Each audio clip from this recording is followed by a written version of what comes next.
प्यारे बच्चों, आज हम कक्षा 12 के विषय नागरिक शास्त्र के खंड अ समकालीन विश्व राजनीति के चैप्टर 1 शीत युद्ध का दौर के एक महत्वपूर्ण टॉपिक गुट निरपेक्ष आंदोलन मतलब नॉन अलाइंड मूवमेंट के बारे में अध्ययन करेंगे। बच्चों, जैसा कि आप जानते हैं कि द्वितीय विश्व युद्ध सन 1945 ईस्वी में समाप्त हो गया था। उसके बाद 1945 से 1991 तक शीत युद्ध का दौर रहा है। शीत युद्ध वास्तव में विश्व की दो महाशक्तियों संयुक्त राज्य अमेरिका तथा सोवियत संघ के वर्चस्व यानी उनके विचारधारा की लड़ाई थी और पूरा विश्व इस शीत युद्ध काल में पूरा विश्व दो गुटों में बंट रहा था। कुछ देश अपने आर्थिक लाभ और सुरक्षा के दृष्टिकोण से संयुक्त राज्य अमेरिका वाले पूंजीवादी गुट में शामिल हो रहे थे और कुछ देश साम्यवादी व्यवस्था वाले सोवियत संघ गुट में शामिल हो रहे थे। इस प्रकार द्वितीय विश्व युद्ध के बाद शीत युद्ध के कारण पूरा विश्व दो गुटों अर्थात दो ध्रुवों में बंट रहा था, जिनमें से था पूंजीवादी गुट, जिसमें विशेष रूप से अमेरिका के नेतृत्व में यूरोप के पश्चिमी देश का ये गुट था, जिन्हें हम प्रथम विश्व या पहली दुनिया भी कहते हैं। जबकि दूसरा गुट साम्यवादी गुट के नाम से जाना जाता है, जिसमें सोवियत संघ के नेतृत्व में यूरोप के पूर्वी देश शामिल थे, जिन्हें हम लोग द्वितीय विश्व या दूसरी दुनिया के नाम से जानते हैं। इस प्रकार द्विध्रुवीयता के इस युग में अंग्रेजों की गुलामी से मुक्त जो तीसरी दुनिया के देश थे, जिनमें एशिया, अफ्रीका तथा लैटिन अमेरिका के लगभग सैकड़ों देश थे जो अंग्रेजों की गुलामी से मुक्त हुए थे, जिनमें भारत भी हमारा देश था। ये उपनिवेशवादी शासन से मुक्त हुए देशों के सामने एक समस्या थी कि वो पूंजीवादी गुट अमेरिका के साथ जुड़े या साम्यवादी गुट सोवियत संघ के साथ जुड़े। ऐसी दशा में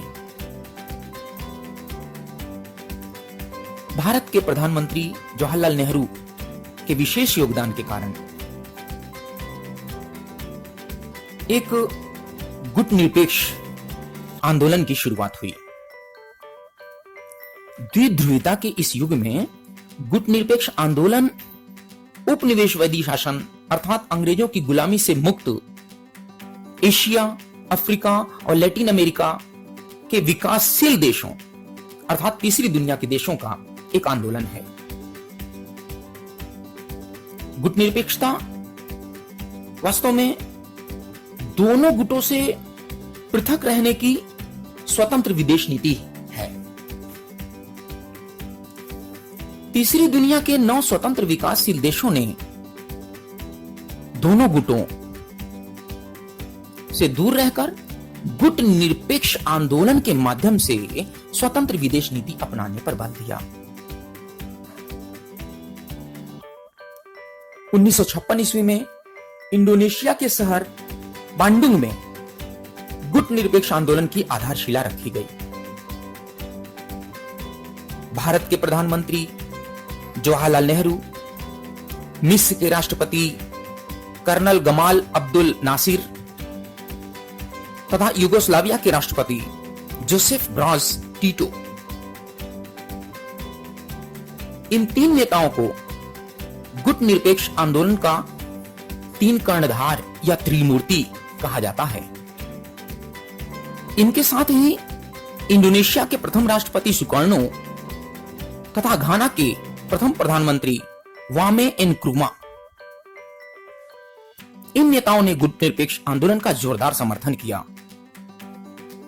इस प्रकार गुट निरपेक्ष आंदोलन की स्थापना व विकास में उल्लेखनीय भूमिका निभाने के कारण इन 5 नेताओं अर्थात नेहरू, नासिर, टीटो, सुकर्णो तथा एनक्रुमा को गुट निरपेक्ष आंदोलन का संस्थापक कहा जाता है। गुट निरपेक्ष देशों का पहला शिखर सम्मेलन 1961 में बेलग्रेड, जो कि सर्बिया की राजधानी है, उसमें हुआ था। पहले गुट निरपेक्ष सम्मेलन में 25 सदस्य देश शामिल हुए। 2019 में अजरबैजान में हुए 18वें शिखर सम्मेलन में 120 सदस्य देश और 17 पर्यवेक्षक देश शामिल हुए। गुट निरपेक्ष शिखर सम्मेलन सामान्यतः 3 वर्ष में होते हैं। इसमें प्रत्येक सदस्य देश के शासनाध्यक्ष भाग लेते हैं। आइए अब हम गुट निरपेक्ष आंदोलन के योगदान की भी थोड़ी चर्चा कर लेते हैं।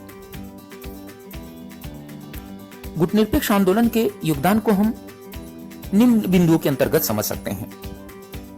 नंबर 1, शीत युद्धकालीन गुटबंदी को सीमित करना। नंबर 2, विश्व शांति की स्थापना का प्रयास करना। नंबर 3, स्वतंत्र विदेश नीति का समर्थन करना। अब इन बिंदुओं को हम लोग विस्तार से थोड़ा देखते हैं। जैसा कि पहला बिंदु है शीत युद्धकालीन गुटबंदी को सीमित करना। गुट निरपेक्ष आंदोलन ने तीसरी दुनिया के देशों को एक नया विकल्प प्रदान किया, जिससे वे शीत युद्ध की महाशक्तियों की गुटबंदी की राजनीति से दूर रहकर एक स्वतंत्र विदेश नीति का पालन कर सकें। इससे शीत युद्धकालीन गुटबंदी व सैनिक गठबंधनों का दायरा सीमित हुआ तथा द्विध्रुवता में कमी आई। इसी प्रकार अगर हम दूसरे बिंदु विश्व शांति की स्थापना का प्रयास के बारे में बात करें, तो गुट निरपेक्ष आंदोलन ने विश्व शांति की स्थापना के प्रयास में भी अपना योगदान दिया है। इस आंदोलन ने आणविक निशस्त्रीकरण तथा विवादों के शांतिपूर्ण समाधान पर जोर दिया, जिससे शीत युद्धकालीन तनाव में कमी आई। इसी प्रकार तीसरे बिंदु स्वतंत्र विदेश नीति का समर्थन। इस बारे में अगर हम बात करें तो गुट निरपेक्ष आंदोलन विकासशील देशों की स्वतंत्र विदेश नीति का समर्थन करता है। इसके सदस्य किसी भी गुट के पिछलग्गू होने की बजाय अंतर्राष्ट्रीय मामलों में गुण दोष के आधार पर राष्ट्रों के स्वतंत्र निर्णय के पक्षधर हैं। इसके साथ ही वर्तमान में गुट निरपेक्ष देश समकालीन वैश्विक चुनौतियों जैसे आतंकवाद, जलवायु परिवर्तन, गरीब देशों का विकास आदि पर भी अपना ध्यान केंद्रित कर रहे हैं। इस प्रकार बच्चों, आज हम लोगों ने गुट निरपेक्ष आंदोलन तथा उसके योगदान के बारे में चर्चा किया। उम्मीद करता हूं कि आप लोगों को यह अच्छी तरह से समझ में आ गया होगा। धन्यवाद।